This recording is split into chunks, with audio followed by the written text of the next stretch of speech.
ಸಂಜೆ ಆದರೆ ಸಾಕು, ಏನಾದರೂ ಸ್ನ್ಯಾಕ್ಸ್ ತಿನ್ನಬೇಕು ಅನಿಸುತ್ತಲ್ವ.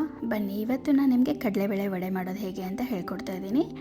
ಫಸ್ಟ್ 1 ಕಪ್ ಕಡಲೆಬೇಳೆ ತೊಗೊಂಡಿದ್ದೀನಿ. ಅದನ್ನು ತೊಳ್ಕೊಂಡು ನೆನೆಯಕ್ಕೆ ಇಡ್ತಾ ಇದ್ದೀನಿ. ಇದು ಒಂದು 3 ರಿಂದ 4 ಗಂಟೆ ನೆನೆಯಬೇಕು. ಸೊ ಈಗ ನೆಂದಿದ್ದಾಗಿದೆ. ಅದಕ್ಕೆ ಹಸಿಮೆಣಸಿನ್ಕಾಯಿ, ಶುಂಠಿ ಮತ್ತು ಬೆಳ್ಳುಳ್ಳಿ, ಕೊತ್ತಂಬರಿ ಸೊಪ್ಪು ದಂಟಿರುತ್ತಲ್ವ ಅದನ್ನು ತೊಗೊಂಡಿದ್ದೀನಿ, ಮತ್ತು ಕಡಲೆಬೇಳೆ ಇದಿಷ್ಟು ಹಾಕಿ ಇದನ್ನು ಪೇಸ್ಟ್ ಮಾಡ್ಕೋಬೇಕು. ಪೇಸ್ಟ್ ತುಂಬ ಸಣ್ಣಗೆ ಮಾಡ್ಕೋಬೇಡಿ, ತರಿಯಾಗಿ ರುಬ್ಕೊಳ್ಳಿ ಇದನ್ನು, ಆಯಿತಾ. ಸೊ ಅದಕ್ಕೇ ಒಂದು ಸ್ವಲ್ಪ ಜೀರಿಗೆ ಹಾಕ್ಕೊಂಡು ಪೇಸ್ಟ್ ಮಾಡ್ಕೋಬೇಕು. ನೋಡಿ, ಇಷ್ಟಾದರೆ ಸಾಕು, ಆಯಿತಾ. ಈಗ ಇದನ್ನು ಒಂದು ಬೌಲ್ಗೆ ಟ್ರಾನ್ಸ್ಫರ್ ಮಾಡ್ಕೋಬೇಕು.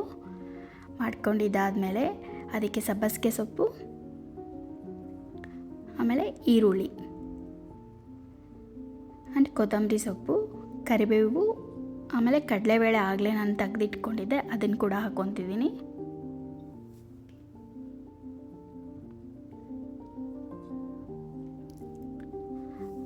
ಹಾಕ್ಕೊಂಡು ಕಲಿಸ್ಕೋಬೇಕು. ಆಮೇಲೆ ರುಚಿಗೆ ತಕ್ಕಷ್ಟು ಉಪ್ಪು ಹಾಕ್ಕೊಳ್ಳಿ, ಸ್ವಲ್ಪ ಸೋಡಾ, ಆಮೇಲೆ ಸ್ವಲ್ಪ ಸಕ್ಕರೆ ಹಾಕ್ಕೊಳ್ಳಿ. 2 ಅಗಳಷ್ಟು ಸಕ್ಕರೆ ಹಾಕ್ಕೊಳ್ಳಿ.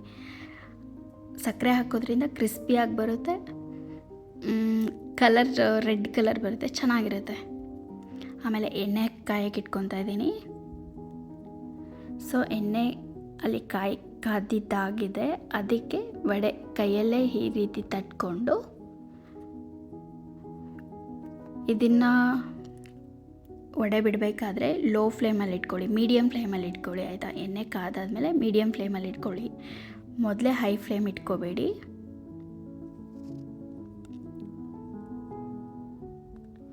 ಸಂಜೆ ಚಹಾ ಜೊತೆಗೆ ಮಸ್ತ್ ಇರುತ್ತೆ ಈ ವಡೆ.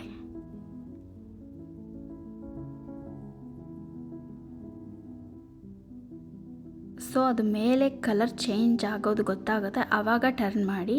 ಹಸಿ ಇದ್ದಾಗೆ ಟರ್ನ್ ಮಾಡೋಕ್ಕೆ ಹೋಗಬೇಡಿ, ಮುರಿದು ಬಿಡುತ್ತೆ.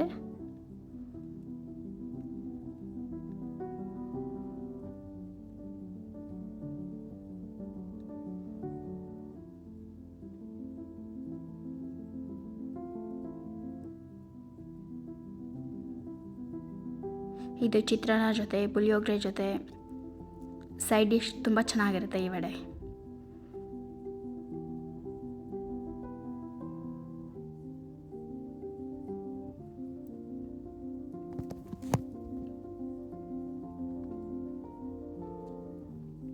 ಸೊ ಇಷ್ಟಾದಮೇಲೆ ಮಾಡಿಕೊಂಡು ತೆಗೀರಿ.